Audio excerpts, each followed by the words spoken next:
ये बच्चे कब समझदार होंगे। रघुवर प्रसाद जी अब सेवानिवृत्त हो चुके थे। वो अध्यापक थे। उनकी पहचान एक कर्मठ अध्यापक के रूप में थी। अपने कितने ही छात्रों से भावनात्मक रिश्ता था रघुवर जी का। सेवानिवृत्ति के उपरांत भी कितने ही ऐसे छात्र थे जो सफल थे और यदि कहीं मिल जाते थे तो रघुवर जी के पैरों में पड़ जाते थे। इस सम्मान के आगे अपनी अच्छी खासी पेंशन भी रघुवर जी को छोटी लगती थी। वो अक्सर कहा करते थे, हमने शिक्षा को संस्कार के रूप में विद्यार्थियों में रोपा है।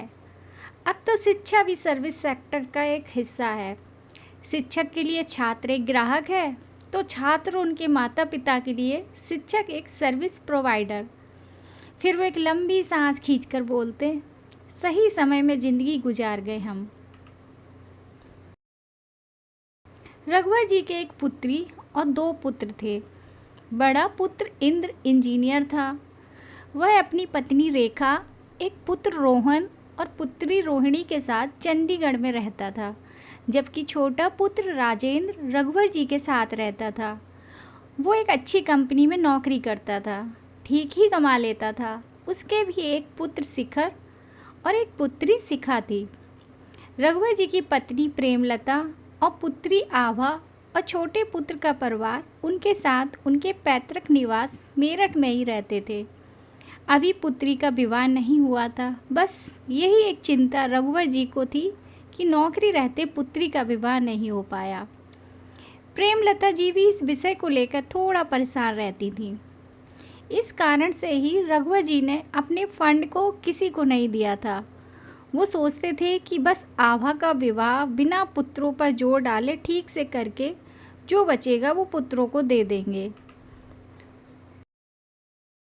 रघुवर जी जितने मृदुभाषी थे, प्रेमलता जी उतनी ही कड़क स्वभाव की थी।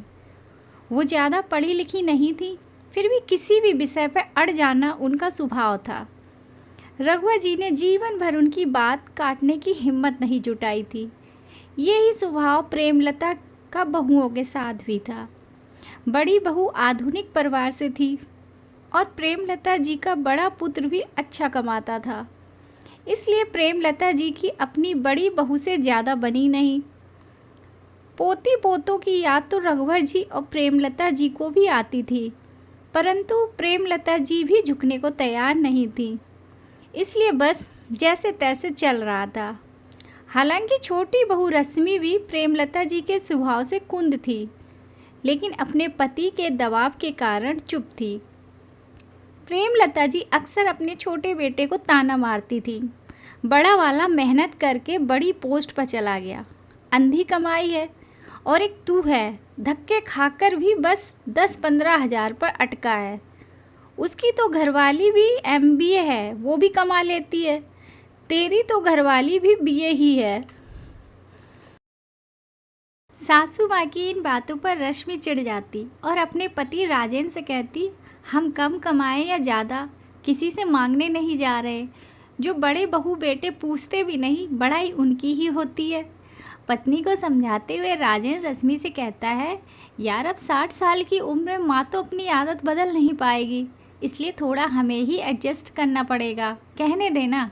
इस बात पर रश्मि तुनक का जवाब देती है, हमारे भी माँ है, उनके भी बहू है, हमारे वहाँ तो ऐसे नहीं होता। राजेंद्र पीछे छुड़ाने के अंदाज में कहता है, छोड़ ना यार। रश्मि ने झल्लाते हुए कहा, क्या छोड़ दूँ? मांग लिए 2 लाख स्कूल की फ़ीस के नाम पर, और कितनी बड़ाई में कहती है तुम्हारी माँ भी। इंद्र ने लोन लिया है मकान और गाड़ी के नाम पर, तनख्वाह तो उसमें चली जाती है। कहती है कि बच्चे महंगे स्कूल में हैं, फीस भी ज़्यादा जाती है। कुछ देर चुप रहने के बाद फिर से रश्मि ने बोलना शुरू किया, ज़रूरत बरूरत कुछ ना है, बस माल इकट्ठा करना है। वैसे तो बड़ी बहू यहाँ आती भी नहीं, जब ज़रूरत होती है तो पता नहीं कैसे मुँह पड़ जाता है फ़ोन करने का, बस सारा फंड खींचने पर लगे हैं। राजेंद्र ने खींचते हुए कहा, यह तुझे क्या दर्द है, उनका पैसा है, और वैसे इतना विश्वास रख, हिस्सा किसी का नहीं मरने देगी माँ। रश्मि ने भी गर्दन झटकते हुए कहा, मुझे ज़रूरत नहीं है किसी हिस्से की, बस मुझे गुस्सा जब आता है जब वो तुम्हें ये कहती हैं कि तुम्हारी कमाई उनके बड़े बेटे से कम है। कम है तो है, हम किसी के आगे हाथ नहीं फैलाते, अपनी गुंजाइश के हिसाब से चलते हैं। मैं तो इतने पर भी खर्चीली लगती हूँ। राजन बाहर चला गया। इस तरह अक्सर विवाद हो जाता था। राजन ने भी अब महारत प्राप्त कर ली थी इस विवाद को झेलने में। रघुवर जी की बड़ी बहू चाहे सास के पास आए या ना आए, लेकिन इंद्र और वो किसी न किसी रूप में अपनी ज़रूरतें इनसे ज़रूर पूरी कर लेते थे। इस बात को मेघा भी जानती थी, लेकिन चुप रहती थी। हालांकि उसे ये भी डर जरूर सताता था कि इस तरह उसके माता पिता उसकी शादी के लिए भी कुछ बचाएंगे या नहीं। बाहर ही बरामदे में कुर्सियों और सोफे पड़े थे, जहाँ पर रघुवर जी और प्रेमलता जी बैठे थे और अपने पोते और पोती को खिला रहे थे। आवा अंदर ही बैठी टीवी देख रही थी। राजेंद्र रघुवर जी के पास आकर बैठ गया। उनमें आपस में कुछ बातें होने लगी। तभी राजेंद्र के फ़ोन पर रेखा का फ़ोन आया। राजेंद्र उठकर अलग चला गया। राजेंद्र ने काफ़ी समय बाद की वापस आने बोला, माँ भैया भाभी आ रहे हैं परसों। रघुवर जी झटके से उठे और बोले, क्या बालक भी साथ आ रहे हैं? इंद्र ने सहमति में सर हिलाया। बच्चे के आने की खबर सुनकर इंद्र, प्रेमलता जी, रघुवर जी और आवा सभी खुश थे। लगभग 3 साल के बाद आ रहे थे बच्चे। ये समाचार सुनकर आवा अपनी भाभी रश्मि के पास गई और बोली, देखा भाभी, 2 लाख का असर, 3 साल बाद भाभी घर आ रही हैं। रश्मि लंबी सांस छोड़ते हुए बोली, हाँ देख रही हूँ। रश्मि और आभा के मध्य रिश्ता मधुर था। घर में सभी बहुत खुश थे इस समाचार को पाकर। देखते ही देखते वो दिन भी आ गया जब बच्चे घर आ गए। रोहन अब काफ़ी जवान दिख रहा था। वो अब 10वीं कक्षा में आ गया था। आवाज़ भी थोड़ी भारी हो गई थी। रोहिणी भी अब छोटी सी नहीं रह गई थी। वो भी अब 7वीं कक्षा में आ गई थी। घर में हर्ष का माहौल था। आभा और रश्मि भी चहल पहल में खुश थे और रेखा से खूब बातें कर रहे थे। रोहन और रोहिणी शिखा और शिखर के साथ खेल रहे थे। शिखा अभी 9 साल की थी और शिखर मात्र 5 साल का था। रोहन और रोहिणी भी बहुत खुश थे शिखर और शिखा को देखकर। 2 दिन बीत गए थे। इंदिरा और रेखा को आए। अब बच्चे भी आपस में काफ़ी घुल मिल गए थे। बड़े अपने कामों में लगे थे और बच्चे साथ साथ खेल रहे थे। तभी रोहिणी की रोने की आवाज़ आई। आवाज़ सुनकर रेखा दौड़ी हुई आई तो देखा शिखा भी रो रही है। रोहिणी ने रेखा से रोते हुए कहा, भाई ने मारा बहुत ज़ोर से। रेखा ने गुस्से से रोहन की तरफ देखा तो रोहन एकदम से सफाई देने वाले अंदाज में बोला, मम्मी इसने पहले शिखा को मारा जब मैंने मारा। रेखा को ये अजीब लगा कि रोहन ने अपनी चचेरी बहन के लिए अपनी सगी बहन को मार दिया। शायद वो अनजान थी कि बच्चे इन रिश्तों के गणित को नहीं समझते। रेखा ने अपने भावों को संभालते हुए रोहन को डांटते हुए कहा, तू ज़्यादा बड़ा हो गया है, हमसे कहता है। रोहन ने तुरंत कहा, मेरी बहन कितनी छोटी है, रोहिणी इसे पिटेगी तो मैं इसे पीटूंगा। इतनी देर में ही प्रेमलता जी आ गई और बोली, चल छोड़ भी अब। आ बेटी रोहिणी, ये सब गंदे हैं, तू मेरे साथ चल, घुमा के लाती हूँ। इतना सुनते ही सारे बच्चे अपना झगड़ा भूल गए और सभी एक सुर में कहने लगे, अम्मा मैं भी चलूँगा घूमने, अम्मा प्लीज़ अब नहीं लड़ेंगे। सब अपनी अम्मा के साथ घूमने चले गए। ऐसे ही चहल पहल में ये दिन भी बीत गया। रात को शिखा ने रोना शुरू कर दिया कि वो रोहन भाई के पास सोएगी। रोहन इंदिरा और रेखा के कमरे में ही सो रहा था। शिखा भी वहीं सोने की जिद कर रही थी। ये देखकर रोहिणी, जो दादी के पास सो रही थी, वो भी कहने लगी, मुझे भी मम्मी के पास ही सोना है। इन सब के मध्य रोहन तपाक से बोल पड़ा, चल रोहिणी, तू अम्मा के पास सो, हमारे पास शिखा सोएगी। इतने में ही रश्मि ने शिखा को समझाते हुए कहा, बेटा आप हमारे पास सो जाओ, यहाँ परेशान हो जाओगी। परंतु शिखा बोल पड़ी, नहीं मम्मी, आप शिखर को सुला लो, मुझे रोहन भैया के पास सोना है। रश्मि शिखा को खींच तान कर कमरे में ले आई।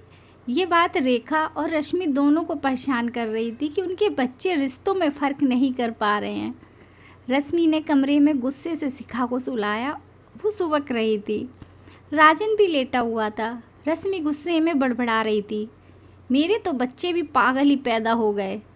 ताऊ ताई के पास सोएंगी, वो सुलाना भी चाहती हैं तुझे? तुरंत शिखा ने लेटे लेटे सुबकते हुए कहा, सुला रहे थे, आप ले आई, आप गंदी हो। ये बात सुनकर रश्मि ने शिखा को जलती हुई निगाहों से देखा। शिखा भी चुपचाप रश्मि के बगल में दुबक गई। रश्मि ने फिर बड़बड़ाना शुरू किया, जब तेरे चोट लगी थी तो किसी ने फ़ोन करके भी नहीं पूछा था। प्यार होता तो एक बार तो पूछते। जब शिखर बीमार हुआ था तो अपने मायके तो आ गई थी, पर 30 किलोमीटर चल के यहाँ तक नहीं आया गया। लड़ाई सास से थी या मेरे बच्चों से? वो तो बस पैसा लेने के लिए याद आते हैं सास ससुर, और हम यहाँ रहते हैं इसलिए हमसे भी बोलना पड़ता है। पर मेरे तो बालक भी बेवकूफ़ हैं, पता नहीं कब अक्ल आएगी इन्हें। इतने में ही राजेंद्र बोल पड़ा, यार अब सोने भी दो। रश्मि तुनक कर बोल पड़ी, सो जाओ जी। लो कुछ नहीं बोलूँगी, बोलूँ भी कैसे, मेरी आवाज़ तो मेरा पति ही दबा देता है। कुछ ऐसा ही माहौल इंद्र और रेखा के कमरे में था। वहाँ भी रेखा रोहन पर अपनी भड़ास निकाल रही थी। तमीज़ तो है ही नहीं, इतना तेज मारा इसने रोहिणी के। मेरी बहन है, उसकी माँ तो नहीं चाहती कि वो पास भी लगे तुम्हारे, और ये है कि प्यार डुला रहे हैं उन पर। रोहन सहमा सा बोला, वो भी तो मेरी बहन ही है। रेखा तुरंत झड़कते हुए बोली, चुप कर, बड़ा आया भैया बनने वाला, जानता नहीं है तुम्हारा ही हक खा रही है उसकी माँ यहाँ रहकर। सारा फंड खा रहे हैं, हमें तो कभी ज़रूरत हो तो हाथ फैलाकर भीख मांगनी पड़ती है। उस पर भी मैं ही बुरी हूँ। आ जाते हैं बेशम बन के, नहीं तो रश्मि और राजेंद्र तो चाहते ही नहीं कि यहाँ आए। मेरे तो बच्चों के लिए भी वो ही अच्छे, पता नहीं कब बड़े होंगे मेरे बच्चे। इस तरह रात गुजर गई। अगले दिन फिर से वही दिनचर्या शुरू हो गई। राजेंद्र नौकरी पर चला गया, जबकि इंद्र कुछ पुराने मित्रों से मिलने बाहर गया था। घर में रघुवर जी, प्रेमलता जी, आभा, रेखा, रश्मि और बच्चे थे। रेखा और रश्मि अंदर कुछ काम कर रही थी, बाकी लोग सुबह का काम निपटाकर बरामदे में बैठे थे और बच्चे खेल रहे थे। तभी बच्चों में किसी बात को लेकर लड़ाई शुरू हो गई। अब की बार लड़ाई रोहन और शिखा में हुई थी। शिखा बाल सुलभ मन थी, बोल पड़ी, मुझे पता है आप मुझे प्यार नहीं करते, जब मेरी चोट लगी थी देखने भी नहीं आए थे। इतना सुनते ही रोहन भी बोल पड़ा, ज़्यादा मत बोल, यहाँ कोई नहीं चाहता कि हम आए यहाँ पर। चाचा चाची भी नहीं चाहते, उन्हें तो ये लगता है कि हम पैसे ले जाएंगे। शिखा भी बोल पड़ी, पैसे ही तो लेने आते हो तुम दादा दादी को प्यार ही कहा करते हो, तुम उनसे पैसे लेने आते हो। रोहन भी बोल पड़ा, तुम गंदी हो और मेरी बहन तो बस रोहिणी है। शिखा भी बोल पड़ी, मेरा भाई भी शिखर है। ये सब सुनकर रेखा और रश्मि भी भीतर से बाहर आ गए और दोनों बच्चों को चुप करा के अंदर ले गए। रघुवर जी और प्रेमलता एकदम से चुप होकर बैठ गए थे। आभा को मानो सांप सूख गया था। रेखा और रश्मि झेप गई थी, लेकिन शायद दिल में कहीं सुकून था कि अब उनके बच्चे समझदार हो गए थे। Thank you. एकदम से चुप होकर बैठ गए थे। आभा को मानो सांप सूख गया था। शेयर एंड सब्सक्राइब जरूर रेखा और कीजिएगा, रश्मि झेप ताकि गई मैं थी, आपको लेकिन और शायद अच्छी-अच्छी दिल में कहीं कहानियाँ सुकून सुना था सकूं।